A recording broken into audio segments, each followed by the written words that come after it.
I'm reminded of a really interesting incident or experience.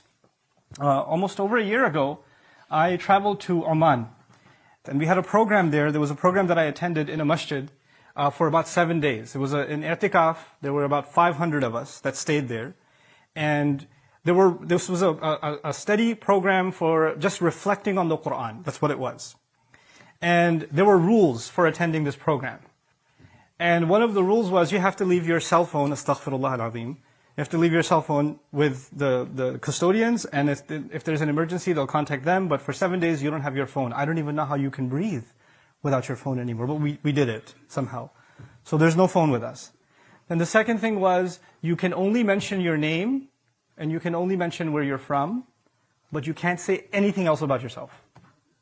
Nothing else. There were people there that were scholars of hadith. There were people there that were millionaires. There were people there that were shuyukh, mashayikh, that are teaching their whole life.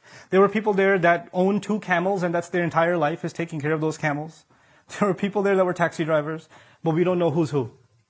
Nobody knows who's who. All you can say is, ismi kada wa kada wa ana min, and that's it. That's all. And you don't say, this is how old I am, this is what I do for a living, this is what my job is. Nope, nothing. And when you're going to discuss Qur'an, you can't even quote scholars or technical Arabic things or whatever, because that might give somebody a clue, this guy is a scholar. So you can't talk like that. You have to keep everything basic. These are part of the rules, right? And the vast majority of the people that attended I was probably one of the only few that wasn't a scholar. Like there were scholars in this audience. But it was an exercise in humility. It was a profound exercise in humility for 7 days. Just to be abdan min ibadina. Just to be that.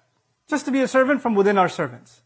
You see, Shah Waliullah Dehlvi rahimahullah said something beautiful. It stuck with me since I heard it in my youth. He described somebody who has true knowledge. He said, when a tree bears fruit, its branch is lower. When the tree bears fruit, its branch is lower. The idea meaning, if you've truly borne the fruit of knowledge, then there's a humility that impacts you. You come lower. You don't think of yourself as higher. When somebody's questioning you, criticizing you, in your head, you're not processing, who are you to ask me? Excuse me, what do you know? Are you even on YouTube? You're going to ask me? That's not what's going on in your head. That's not what's going on in my head. This is the attitude of abdan min ibad.